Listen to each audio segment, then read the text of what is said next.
This is Board Games Insider. More Bonacor, less Vassal. The way it should be.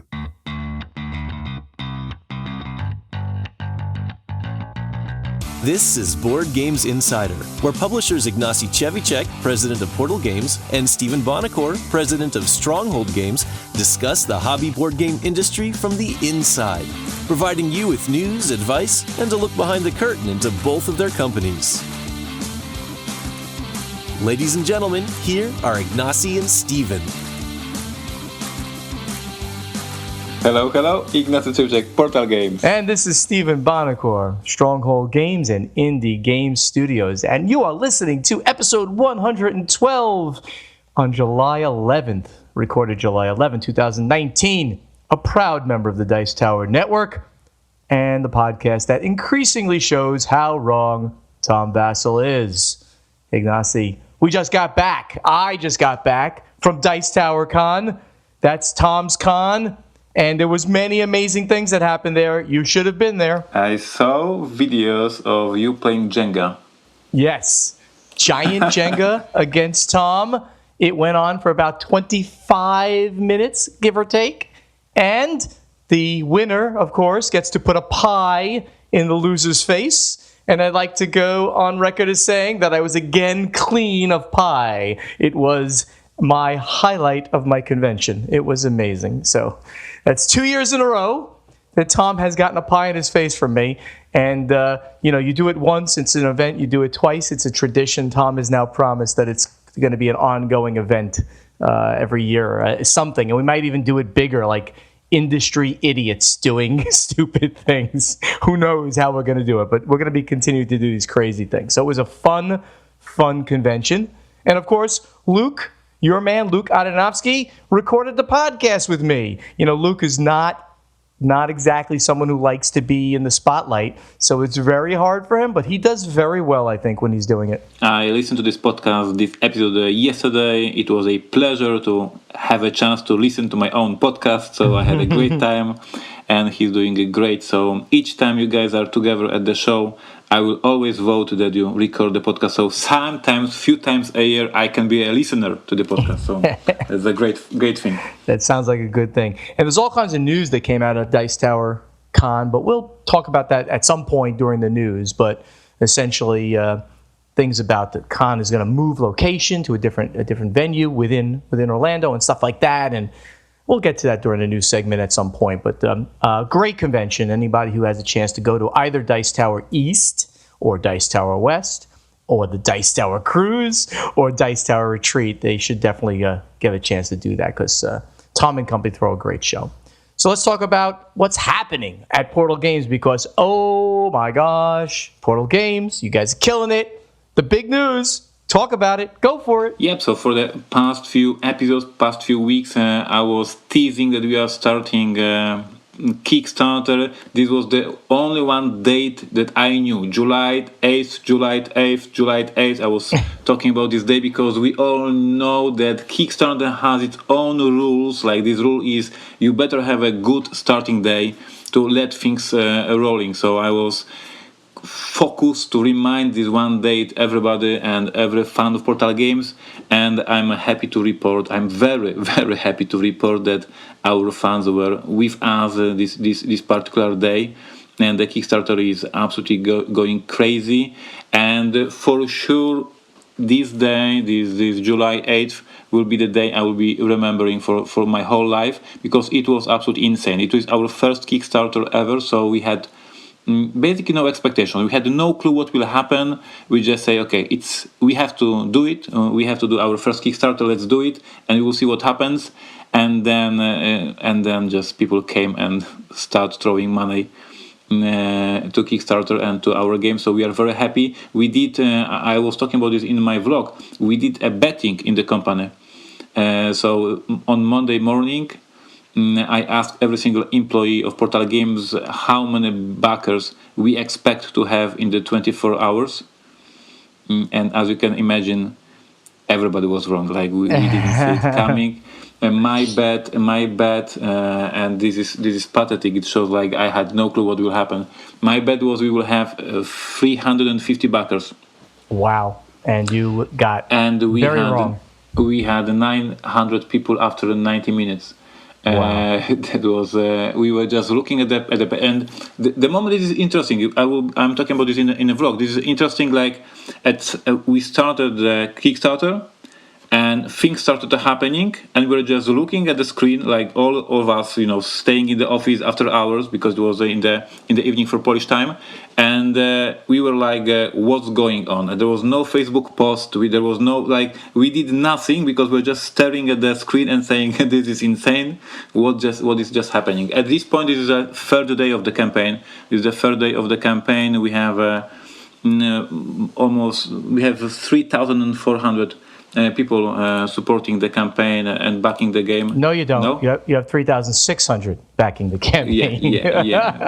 It keeps going up, of course. It's great, man. So this is crazy. Of course, almost all the stretch goals are unlocked already, and the message is important. Of course, this is a success. This is a great time for me. We are all very happy in the office. The cake and everybody is super happy. But this is the second game released this year, next to the Wingspan, that shows that the industry is changing and there is more gamers that are not only geeks who loves fantasy, science fiction, and Avengers, but the Wingspan, the game about the birds, or the Pret-a-Porter, the game about the fashion. This is not as Tom Vassell was always making fun, trading in the Mediterranean, right? This is all the games about the trading, or always killing orcs or killing elves. Yes, we try to open the boundaries and find something different. And what's super interesting here, this game was released in 2011, and back then it was not successful. Of course, I was smaller publisher. Of course, I was not known as a designer. But back then, I was really struggling trying to sell 1,000 copies in the distribution, in the stores, etc. Because the industry was different. There was so many geeks who just preferred to, as I mentioned, in air quotes, killing orcs. Yes. And today there's so many women in the game, so many families playing the game. Gamers are looking for the new teams. And I'm proud. I'm proud, of course, of my team. I'm proud that this is my game. But basically, I'm proud how our industry changed over these years. And I'm blown away what's happening here. Fantastic. I remember a review of Pret-a-Porter by Tom Vassell. Of course, I was back then a young designer, so it was for me a huge thing that Tom Vassell is reviewing my game. But in the review, he said that he has this game and he goes to the gaming club. I guess it was somewhere in Orlando or somewhere. And people don't want to play with him because it's a fashion and we don't want to make a clothes. This is stupid. And he mentioned that in a review that this team is original but very hard to put on the table. And now, this 10 years later, situation is different. And I'm very proud of everybody what we achieved here. That's really great, man. Congratulations on that. And you're way more to go on this. So make sure everyone out there checks out Pret-a-Porter. Yeah, Pret-a-Porter on Kickstarter. It's a very short campaign, only 14 days. We are after 4 days. So when you are listening to this podcast, it is probably only a few days left. So you have to know how to spell Pret-a-Porter to find it in the search. If you just put PRET-A, it comes right up. There you go. Thank you. What else you got? What we have, of course, next week we are releasing Alien Artifacts expansion, and in this all craziness about Pret-a-Porter, nobody thinks about that. We of course forget to put any content about this expansion, and I should right now, put some articles, put some videos about this item. We are so much focused on the Pret-a-Porter that, oh my God, Luke will kill me because I'm responsible for making marketing for these new products on the American market, but I'm just sitting on this Kickstarter page and I'm doing nothing else. So the only marketing I'm doing here is, hey guys, check out the new expansion for Alien Artifacts. There will be no more content about this. You have to find about it somehow. and we have, of course, pre-order for the Gen Con. Gen Con at this point, we just had a discussion in the company few minutes ago. Apparently, Gen Con is very close. I always had in my mind, Gen Con is in the summer, it is vacation, it is August, we have time. Apparently, we don't have time. I had a Skype call with Luke yesterday, and Luke says, how many games we need to bring to Gen Con? And I say, we can talk about it later. And he says, no, Ignacy, we need to talk about this right now because Gen Con is in in a few almost a few days, and he is preparing all the shipment, etc. And it struck me very strongly, like, oh my god, it is really just it's BerlinCon and then Gen Con is gone. So we have a pre-order for Gen Con items. When you are listening to this, I'm not sure if they are still open, so you have to check out our website. Maybe you missed it, your fault. I was talking about this for the couple of episodes, so don't blame me. But basically for Gen Con you have 3 releases and part of the North Monolith Arena and Play Smart. That's it. You need to find out more about our website. And next week I'm going to BerlinCon, but I will talk about this in the next episode. I'm visiting Germany, I'm visiting BerlinCon, and we are releasing 2 games in Germany, Roll and Write and Alien Artifacts Breakthrough. I don't know how these titles are in German, so I will not even try. I guess our German fans know that. So things happening, lots of things happening, but I'm paying attention only to Kickstarter, as you can imagine. So the rest you have to figure out yourself. It's interesting when these big Kickstarters happen. They get you so involved and so crazy, and I understand completely. So speaking of Kickstarter, over here at Stronghold Games, we have our Kickstarter, which will be done by the time that people hear this episode. That was for Die Macher limited edition.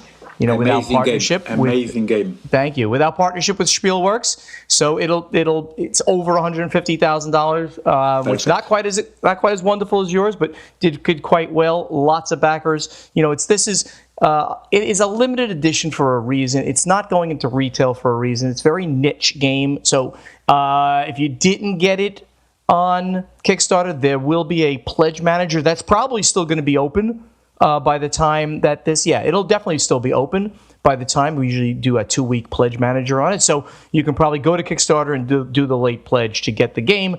But remember, guys, if you do want this game, that's the only real opportunity. Then a few copies, count the few as in the 100 or so, because you print some extra, will be available either on our website or at conventions, but that's it. And then no more copies for at least 2 years. That was our promise during this whole thing. And the reason is it's a niche product. We don't know that demand is going to continue, for this kind of game going forward. I heard that somebody might be joining, with a Polish edition. There are some rumors, yes. There's some rumors that maybe a Polish edition is going to happen. And maybe my favorite Polish publisher will be involved. So we'll talk about that later when all that's signed. What else is happening? Well, all of the roll and writes are officially available. Ganz schön clever, Twice as Clever, and Bricks, all by Wolfgang Warsch.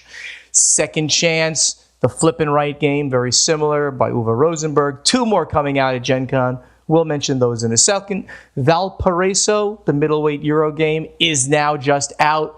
Amazing reviews by gamers at Origins and Dice Tower Con. In fact, for a relatively expensive game, much more expensive than those roll and writes, it was our top seller. One of our was really close up there with any one of those roll and writes at Dice Tower Con. So people were loving the game there. Gorgeous artwork, of course. Pre-orders continue for those roll and writes.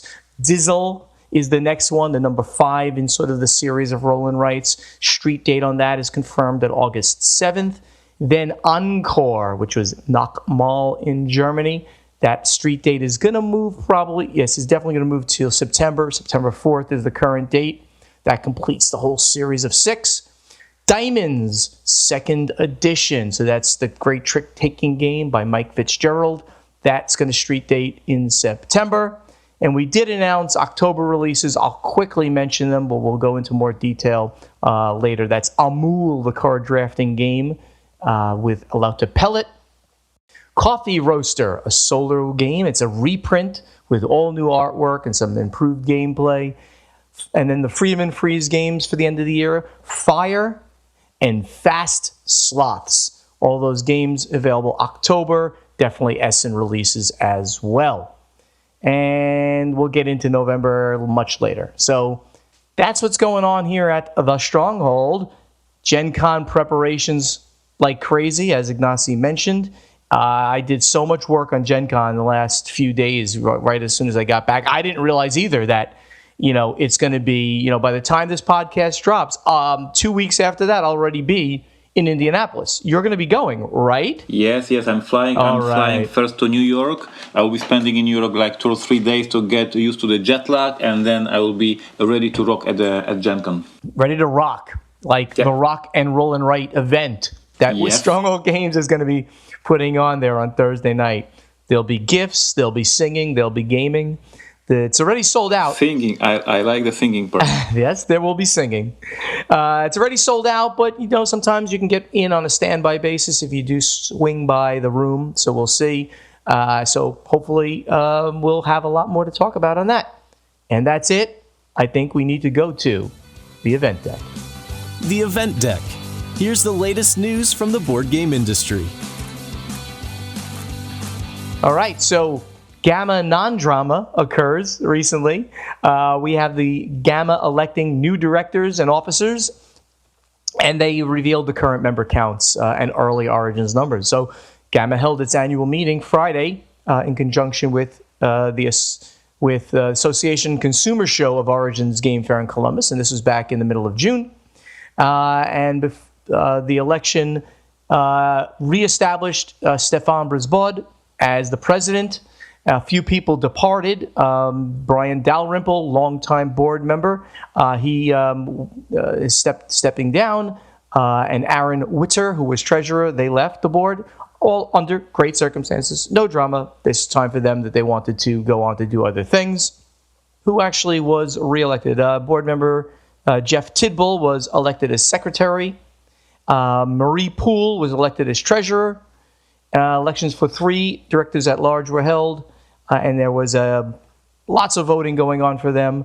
And then finally, it was Chesney, Andrew Chesney, I believe his name. Yeah, Andrew Chesney of Chip Theory Games was elected to serve a 2-year term as director at large. So overall, what are we talking about here? We're talking about GAMA, who's our trade organization, and they are who represent us in various ways, including to like the Congress of the United States, everything. And they have come through quite a bit of turmoil over the last year, but bigger and better things are being done at GAMA. So I'm happy to inform that they've gotten things together. Congratulations. Congratulations on GAMA doing a good job. So, small item here, but the United States Postal Service has changing. Of course, that means increasing prices on what they call dimensional pricing. So there's going to be an increase in price for things that are going through United States Postal Service based on size of boxes. There's not much to talk about here other than I kind of want to make mention of this because, Amazon has created this thought process amongst lots of people, gamers included, that shipping is free. It's not free. Don't even get me started because I will get in trouble. Like number of questions I received from the players who complain on prices, and I wish I could answer them what I really think.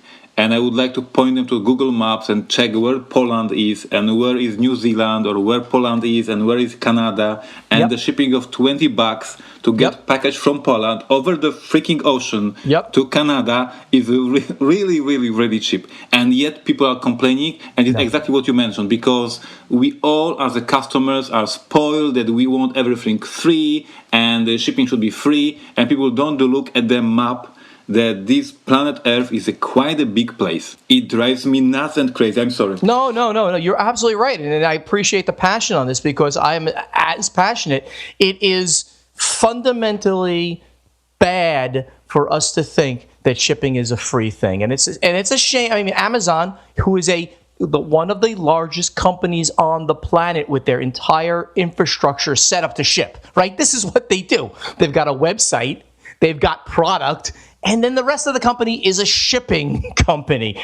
And they can move things at ridiculous rates because they're making money on the other side. So we all have to think about that. Do not complain, please, gamers. Do not complain to Ignacy or Steven or other publishers that your game is going to cost you $10 to ship it within the US, for instance, or approximately $10 to ship it within, Europe.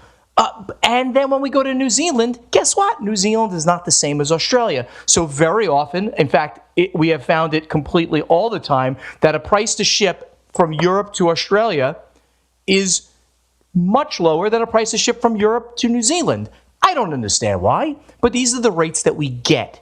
That's what, and we can't help this. So it's a shame. Each time I see such a comment in the internet, I need to count down from 1 to 10. And I'm serious, and don't answer it because I would be very not nice for this person. But really, like, they complain on a publisher, they're complaining on a web store, like we make these prices. First of all, we don't make these prices. These are shipping companies.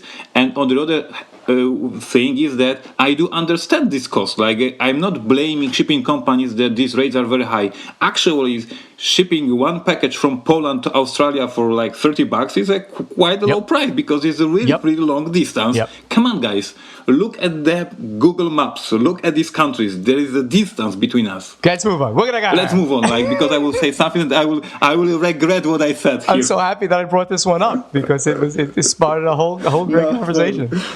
You are putting me in trouble. So Barnes & Noble, we always talk about them. They reported lower sales but better profits in their financial report. Barnes & Noble reported lower sales but improved earnings in its fourth quarter and fiscal year ending April 27. The company reported in late June. Sales were down 3.9% for the quarter to $765 million. That was down 3% for the full year. And comparable store sales were down 2.3% for the quarter. So this is in addition to the fact that Barnes & Noble, we just reported, were sold to another company, Waterstones, or yes, I believe it's Waterstones, and their CEO is now going to become the CEO of Barnes & Noble. Correct. So they're going to make a big turnaround.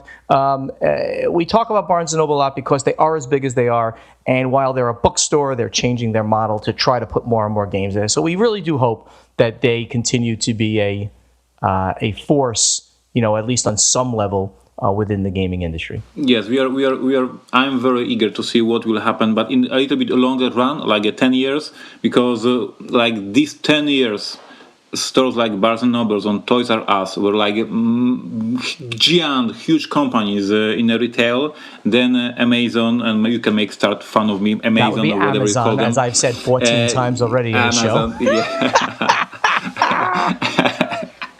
So the Amazon is just killing retail, and these big retailers have to adapt. And we will see if they manage to adapt in the upcoming years, or they will be done. Of course, my fingers crossed that these Barnes & Nobles and other stores will survive. They will have to find a new way to operate in this new era of e-commerce. Barnes & Noble is a very good partner for us because both our games, the easiest games, Ties of Time and Detective, are selling like crazy. And there was my huge hope that a game like Detective, that is all story-driven about the crime stories, yes, will be a good seller in a bookstore, basically, and it proved to me right. Detective is selling very good in a Barnes & Noble, so I hope they are doing well, I hope they are growing, and I hope that they will be still in a business in upcoming years, but I'm really eager to see how they are adapting to the new situation on the market. Very cool.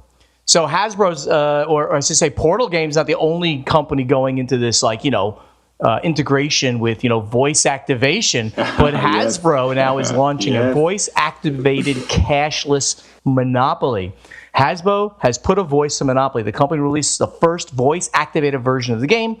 They have published cashless editions of the game, but this version will handle all the game housekeeping and banking with voice commands. Quote, voice-activated and voice recognition products are now part of our everyday lives, and we're excited to bring Monopoly into this ever-growing trend and give fans a new way to experience the classic games. Senior Director of Global Brand Strategy for Monopoly, Jen Bowinkle, told Business Insider Malaysia. So that's pretty cool that, even the mass market company like Hasbro is going to be doing this. Of course, they've got huge economies of scale that they can do this, and they can do it for a low price and everything like that, too. So, kudos to them for giving that a shot. Yeah, this is our tradition that I'm trying to piss off the lawyers at this big company and making fun of monopoly. So I'd like to just congratulate developers team at this company, because there's information about the rules change, which of course interests me a lot about in monopoly. So there is a rule change in this edition, and I quote,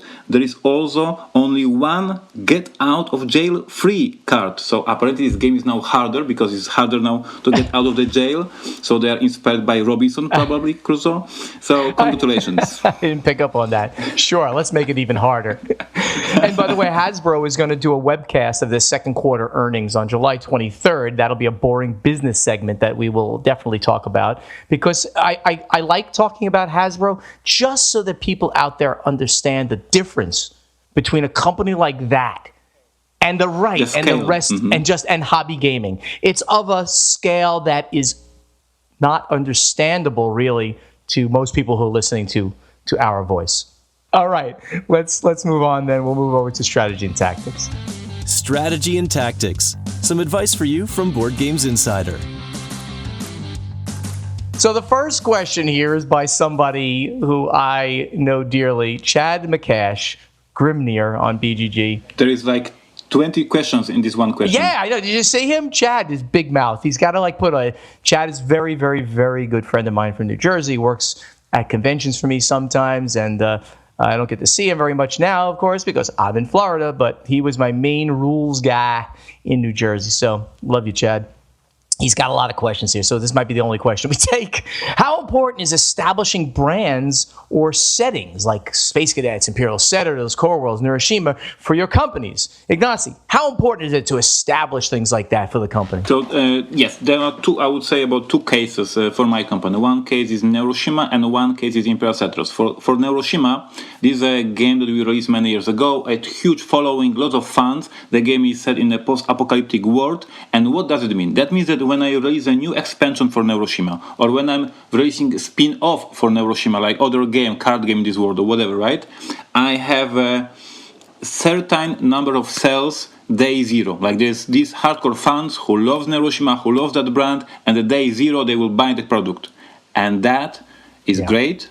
But then there is not many other sales, because this is a unique, there's a niche team, there's a niche thing. And if some random customer who never played Neuroshima Hex hears about there's a new game in Neuroshima World, he doesn't care about Neuroshima World, he never played base game Neuroshima Hex, and he's resistant to check out this stuff because he doesn't know anything about the background. So for me, releasing new products in this established line Neuroshima, safe sells, but never go higher than some certain limit.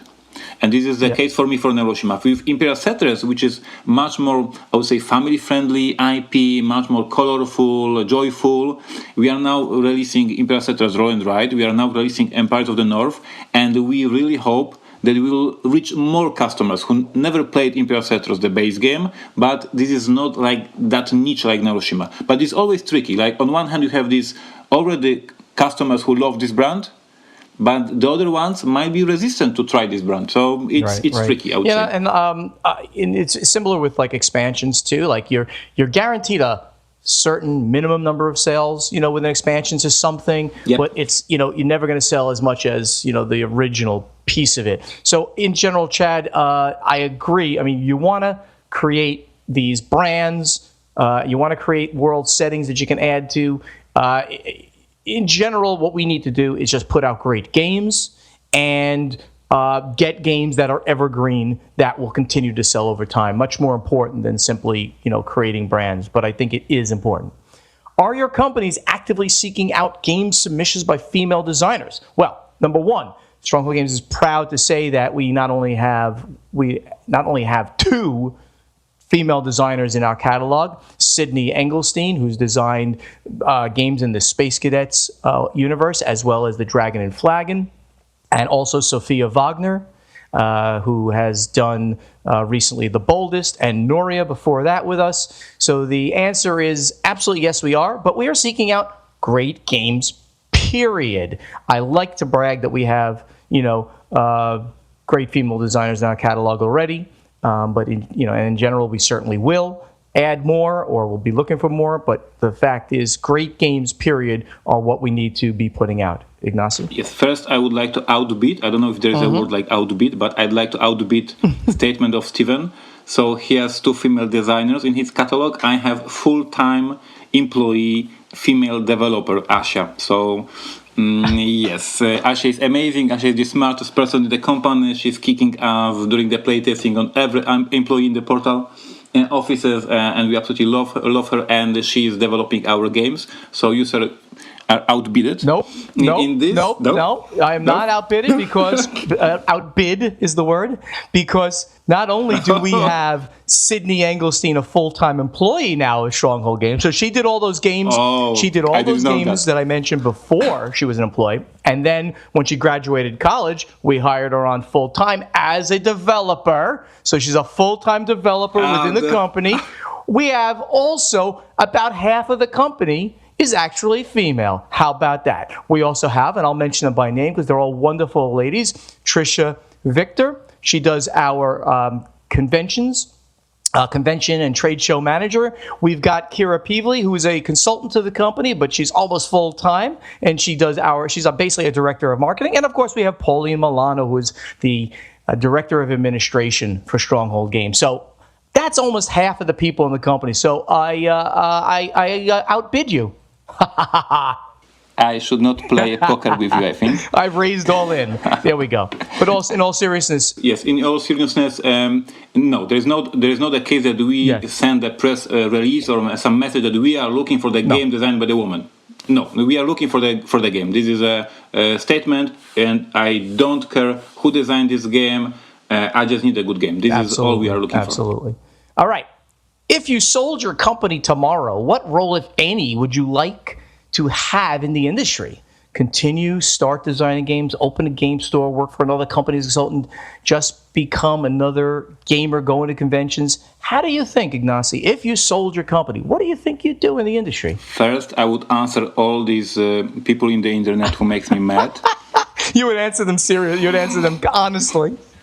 I would, for like half a year, I would be very open in the internet. And on a serious note, like the thing that drives me the most in this hobby is storytelling in terms of the marketing. Like, I love to talk about the products. I love to build the hype. The thing that is happening right now with the Kickstarter, it makes me so happy. I love to discuss with the fans and unlock stretch goals. So if I don't need any money because I sold my company and I can do anything I can do in my life, I would probably offer some free marketing advices for some companies, and I would just talk about their games and promote them because I love just share the passion. Very cool.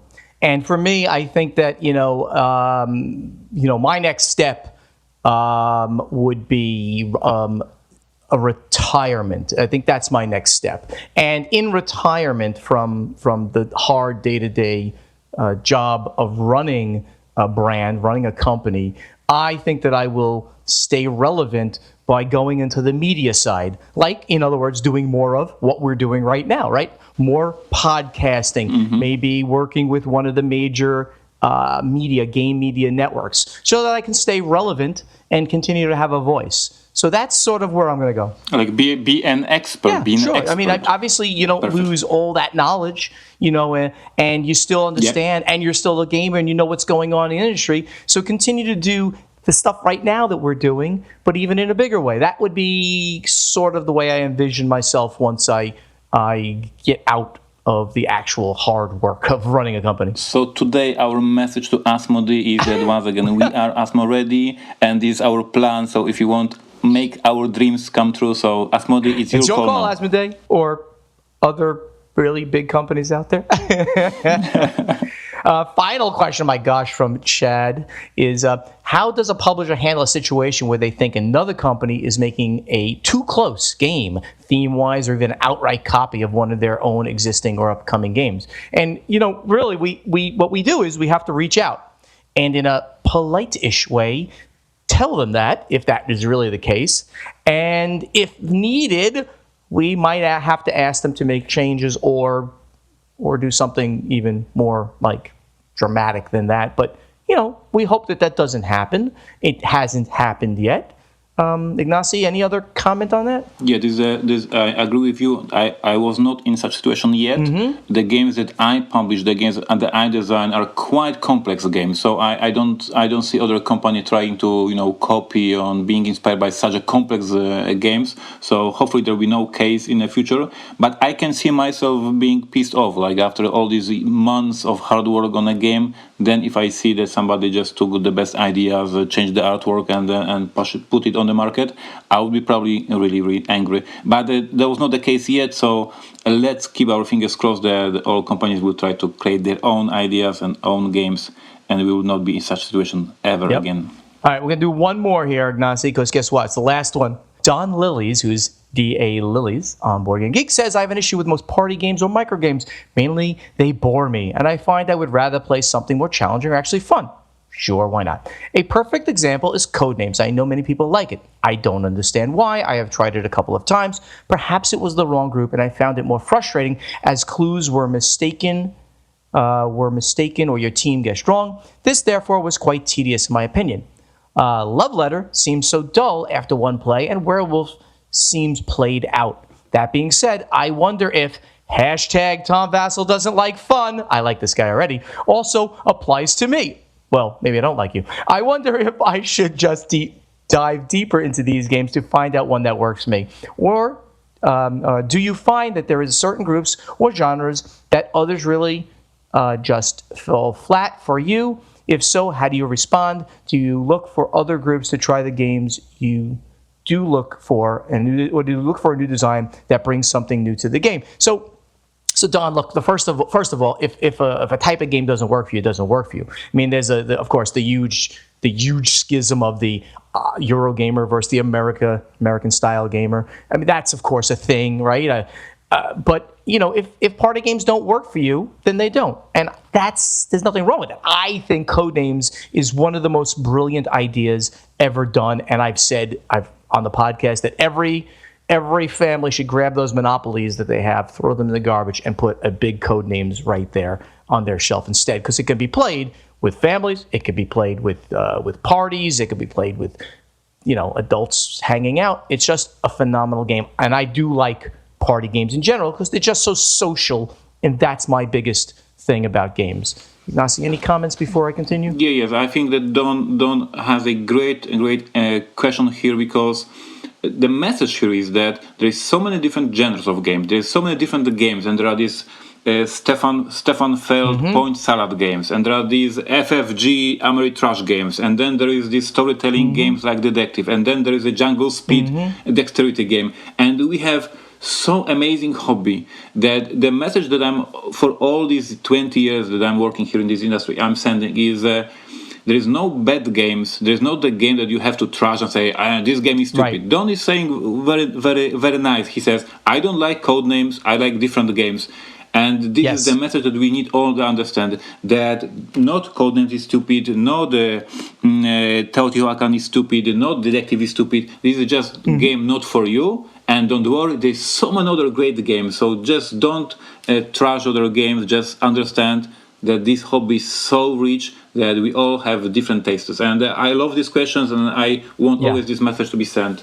There's no bad games. There's just some games that are not good for you, and that's exactly not bad. Exactly right. And that even includes Monopoly. I mean, I would just, for anybody who. No. Wait. But now you went too far. I went too far. If somebody out there actually is listening to my voice and does like Monopoly, and they haven't tried other games, which I really find very hard to believe, if they really do, try some other games. That's all I tell a Monopoly player. Okay, you like that? Well, just try something else, like, try Ticket to Ride, or try Code. Try these other games that will gateway you to the hobby. All right, I will not belabor that point, but Don, it's okay. If people want to play Codenames, my recommendation to you is play Codenames with them once and then move on to other things that you'd like to. Try to negotiate we'll play this, and then we'll play some, light, midweight, Euro, or whatever your best style is. All right, that's a great show so far. Let's get to the final scoring. Final scoring. Let's find out what's happening at Portal Games and Stronghold Games.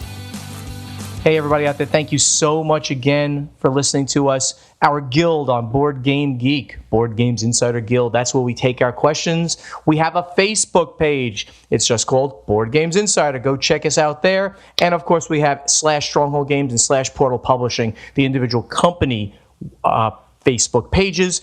Our company websites, strongholdgames.com, portalgames.pl, and portalgamesus.com. Social media, you want to talk direct to Steven and Ignacy. On Twitter, it's at Stronghold Games or at Chevicek.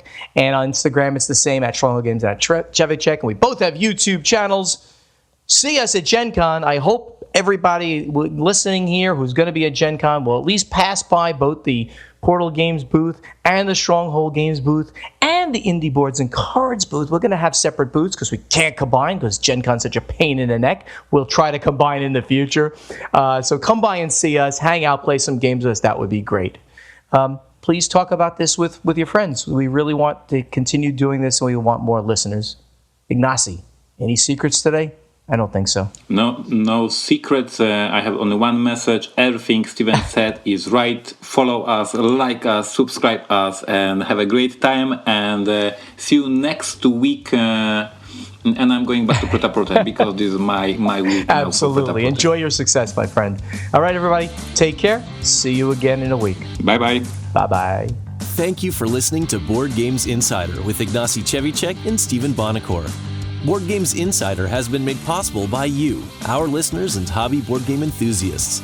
Ignacy and Steven thank you greatly for your support of their companies and the hobby board game industry. Follow both Portal Games and Stronghold Games on Twitter, like both companies on Facebook, and sign up for their newsletters on portalgames.pl and strongholdgames.com.